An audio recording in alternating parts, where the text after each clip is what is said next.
Here we are again with another installment in our ongoing playthrough of Order and Opportunity. And we start with the EU turn. EU is a non-player democratic power. And we start with the drawing of a development card. And we get events get ahead and execute and discard event.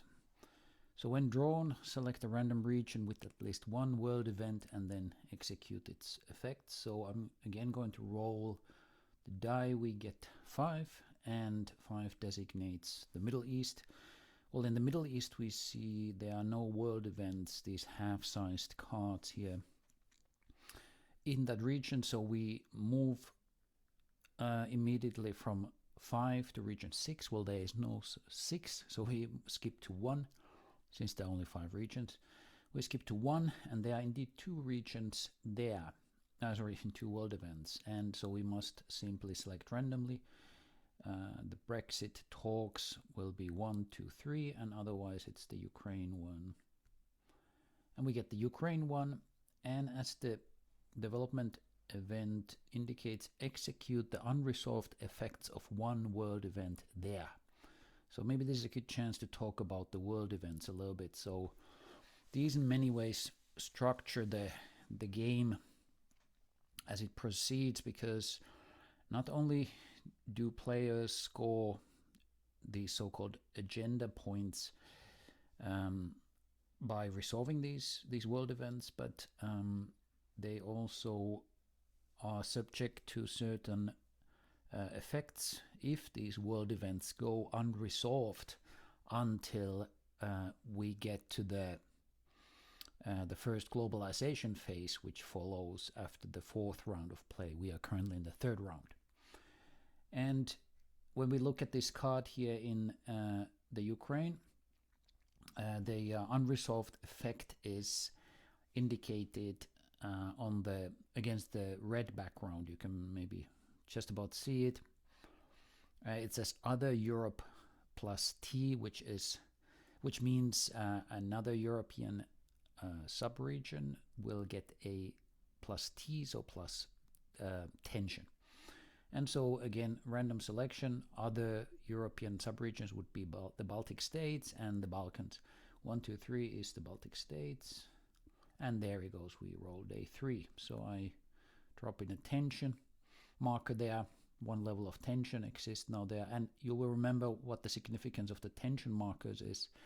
They during a war of ideas check, let me check if we have, yes, so it's one of those check cards that have already been played for this period of play. So this check appears once for every 4 rounds. And so during that check, if a space has 2 levels of tension, it will shift from what is in the Baltic states democratic governance 1 level towards authoritarian, so it will shift to neutral. And so similarly for any other space where that may be the case. And then the opposite effect to tension comes from civil society markers, which are these orange markers. Perhaps I zoom in a little bit to see better. So here we have a civil society marker. So this will then shift the corresponding space towards the democratic governance type. And this in turn will shift the war of ideas track, and eventually if the shift happens enough many times, then either all democracies or all authoritarian powers will collectively earn 1 or even 2 VPs. So there's an element of a cooperative game coming out of that dimension, right? But we return back to the EU turn here. So we resolved the development card. So we discard it, and we check next whether the EU is able to resolve an opportunity. And a quick check around the map tells me that yes, they are indeed able. So here is a NATO military influence cube, and both the US and the EU control this. including you may use them to resolve opportunities. So, and now that it's the EU turn, the non-player will not ask any questions, but simply resolve the opportunity.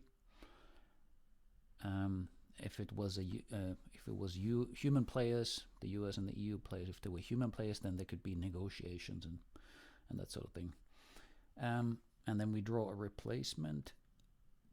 What do we get? We get North Africa, and there indeed is a free slot for an opportunity there. So there we go. And since we're playing a non-player turn and the EU just resolved the opportunity, that means they will, instead of 3 cards, they will actually draw and execute 4 cards. So we draw multiple cards and drop them here onto the map.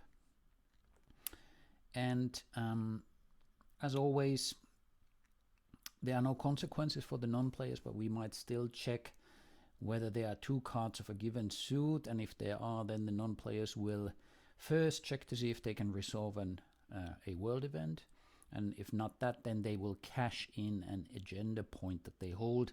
Well, both of these is not the case at the moment, so we simply proceed to play these cards, and we play them in the order of that we've drawn them. So let's start here with the economic suit card, and you will remember from previous videos, these cards are never played by the non-players for the event option. They are always just played for the action that corresponds to the suit. And and the first thing to do is, when you execute an action by a non-player, is you roll the die to select a random region. And I rolled it, and it's a 5. So the Middle East, I can, and then per the priorities here in the solo aid, we skip the first one. It says place on the world order track if a 6 was rolled, but that's not the case. So we go to the option which most often happens, which is to place economic influence in a space with a world event, an opportunity, or in a region where the pivotal event is in play. We haven't yet talked about the pivotal events that will come at some point later. So basically we look at the Middle East and see if there's a space into which the EU can place economic influence, and in which they, by that placement, can at some point hope to resolve or set themselves up for resolving a world event or a opportunity. Well, in the Middle East there are no world events, and there's only one opportunity here in the Arabian Peninsula, which indeed is resolvable by economic influence, yet the Arabian Peninsula is not accessible for the EU player, since they are not accessible to the EU non-player, because they are not present there. So we skip from 5 to 6, and 6 again is not a region, so we go to 1, which is Europe.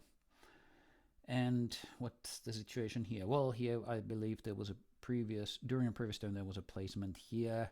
This Ukraine world event can be addressed by economic influence, so the EU will attempt to address it and increase their economic influence by 1, which triggers reactions from both the Chinese and the Russians.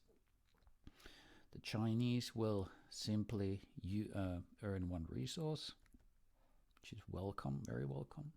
The Russians can choose to make use of this or not. So the rule is to react, you have to pay 1 resource, so it's not entirely free, except with the Chinese reaction, the card text tells you everything. You need to know how this works. It's a bit different case there with that card, but here you need to pay 1 resource to place 1 economic influence, and this placement must obey the general rules about placing economic influence, as regards whether you are present in the space and so on. So let's think about this. Do we want to spend a resource? We are at -2 resources. We are in debt. We probably don't want to make use of this reaction ability, so we simply let that pass and let EU continue with the turn. Next comes a security action card. Here too we roll a die and get the region where we start checking, so it's 3. And here the question is, can they do something good with military influence?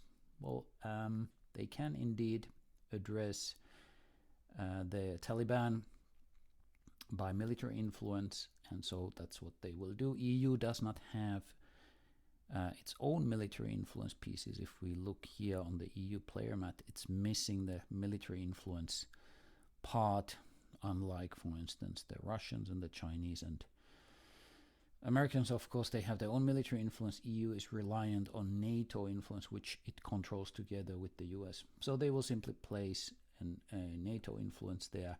Again, we check whether that triggers any reactions. It doesn't. There's no corresponding reaction card in Asia.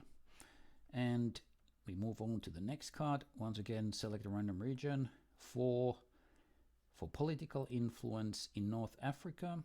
And the EU is indeed here in position to increase their political influence and pick up this opportunity next time around. And then finally we go to the last card, and this is a military action card once again. So familiar procedure, select a random region. 1. Can they place or increase existing military influence such that it would do something about world events or opportunities? Well, yes, Ukraine indeed. They will increase to 2, but we are still ahead with the Russian economic influence. So we remain in position to resolve this in our favor. Perhaps we will do that during the Russian turn very soon. It's getting otherwise a little heated here. I was going to say, again, we get the reaction ability, but actually not, because it's a military influence that is being increased. So, and that already concludes the EU turn. They've played their actions, and as is by now familiar, the planning and the discard and refill steps do not happen when you're playing with non-players. So we are done with the EU turn.